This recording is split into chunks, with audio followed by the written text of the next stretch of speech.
Happy birthday, Parks and Rec! We're breaking down how Parks and Recreation's wildest fan theories tie into all of our favorite shows. Break out the child-sized sodas because it's the 10-year anniversary of Parks and Rec hitting our television screens for the first time. And in celebration of all things Pawnee, we're sifting through the internet to break down our favorite theories about Leslie Knope and the gang. Now, while there is plenty of wild speculation for a show that's been off the air for 4 years, was Jerry Gergich a sleeper agent?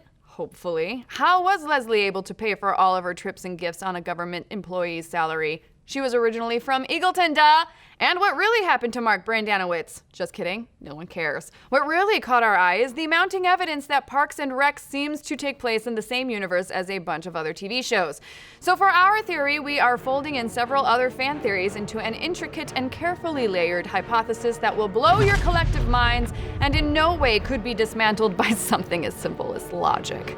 Ha! Just kidding. Seriously though. Some of this is pretty thin, but we think it's fun anyway. So let's run down how Parks and Rec shares its universe with 4 different TV shows: Friends, The Office, The Good Place, and Stranger Things. First up, The Good Place. It's no secret it takes place in the same world as Parks and Rec. Besides the fact that both shows were created by Mike Schur, there are plenty of references that connect them. In fact, we covered some of them on Nerdist News Edition, like how Champagne by Jean-Ralphio appears on the back of a mag in The Good Place. But most notably is Ron Swanson's existence in both worlds, and his company called Swanson Safes was responsible for suffocating Jason. And we know this for sure thanks to a radio commercial recorded by Ron Swanson actor Nick Offerman that played on the official Good Place podcast. Swanson Safe Company. We make safes. You know, for things. Following the thread of the Mike Schur connection, Parks and Rec was originally going to tie into another workplace mockumentary comedy that he had a hand in, The Office. Originally, the 2 series were supposed to cross over at some point, with a broken photocopier being the link, but this subplot was dropped. Plus, the simple fact of explaining how Rashida Jones appears in both series as different characters, Karen Filippelli in The Office and Ann Perkins in Parks and Rec, would have been difficult. However, some creative fan theorists on Reddit came up with a solution to this. What if Karen Filippelli and Ann Perkins are actually the same character? The theory states that Karen Filippelli testified in the famous Scranton Strangler trial and was put into the witness protection program, where she was then relocated to Pawnee, Indiana, and became Ann Perkins. And as far as conspiracies go, that's a pretty solid theory to connect these 2 sitcoms. And what about the 3rd show in the Michael Schurniverse, Brooklyn Nine-Nine? Well, there hasn't been anything concrete yet connecting Parks and Rec with the team over at the Nine-Nine, but Brooklyn Nine-Nine has crossed over with other shows before, namely New Girl, when they were both still on Fox. Now that Brooklyn Nine-Nine has made the move to NBC, a crossover with Parks and Rec is more of a possibility. And speaking of hit NBC series, we have yet another TV show that possibly connects to Parks and Rec, caught by the eagle-eyed fans over on Reddit.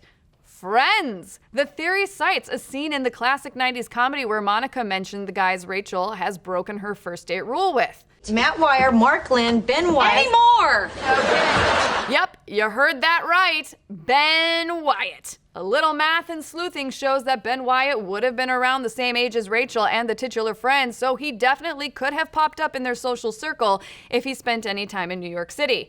And finally, Stranger Things. Its connection to Parks and Recreation was sparked by the strong resemblance between actors Ben Schwartz and Joe Keery, and further solidified by the fact that both shows take place in Indiana. Made famous by the folks over at Up Rocks, the prevailing theory is that Steve Harrington is Jean-Ralphio's dad, and that Pawnee, Indiana is the sunnier side up of the upside down.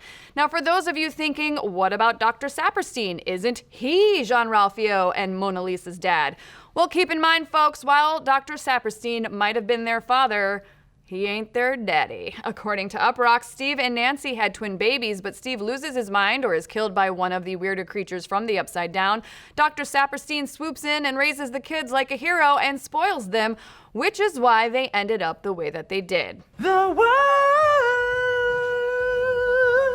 So there you have it, all the fan theories that stitch together Parks and Rec into the greater TV universe. And maybe after all of these connections, Parks and Rec really just takes place in our own universe because they totally predicted the Chicago Cubs winning the World Series in 2016.